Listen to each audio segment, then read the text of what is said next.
Adeza wa mama na nyaga una Mena nogi gewera chichiri mwakani gebu Adeza wa na mami una nyangi na machichichi Inkeba kukake ni una nana zuptaki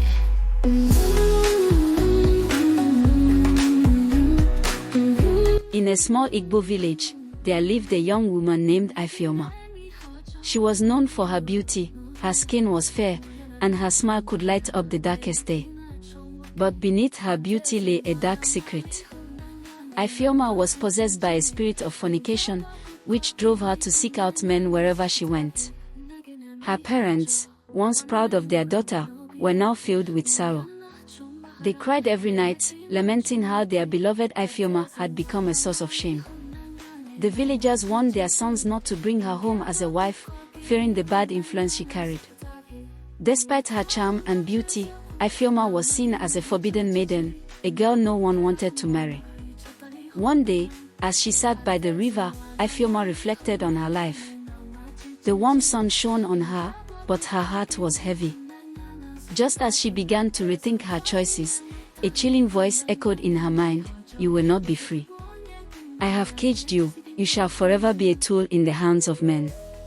With a heavy heart, she stood up and sought out a man. This time, it was a handsome villager named Chuka, who had admired her from afar. Chuka had heard the rumors about Ifeoma but was drawn to her beauty and spirit. One day, he gathered his courage and approached her. "Ifeoma," he said softly, "I know what people say about you, but I see something different in you. I care for you." Instead of listening to him, Ifeoma felt the familiar pull of the spirit and began to touch him, leading him down a path she knew all too well. But Chuka was determined to understand her better. Instead of turning away like the others, he decided to help her. Chuka sought the wisdom of the village king, who granted him permission to investigate Ifeoma's past. He visited a native doctor who revealed a shocking truth: Ifeoma's mother had once used her late sister's daughter, Ifeinwa, to make money through dark rituals. Ifeinwa had suffered and eventually died at the hands of a strange man, leaving a curse on their family. Armed with this knowledge, Chuka returned to Ifeoma and shared what he had learned. Together, they approached her mother. At first, she denied everything, but under the pressure of their truth, she broke down and confessed. The villagers gathered as she revealed her past sins, and in that moment, she fainted from the shame. The village mourned for Ifeinwa and the pain caused by Ifeoma's mother. The spirits were restless, and the elders performed rituals to cleanse the village of the curse. With time, Ifeoma began to change. Supported by Chuka, she sought forgiveness from the villagers and worked to rebuild her life.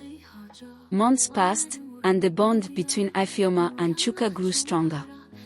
He saw the goodness in her heart, and she learned to fight against the darkness that had once controlled her.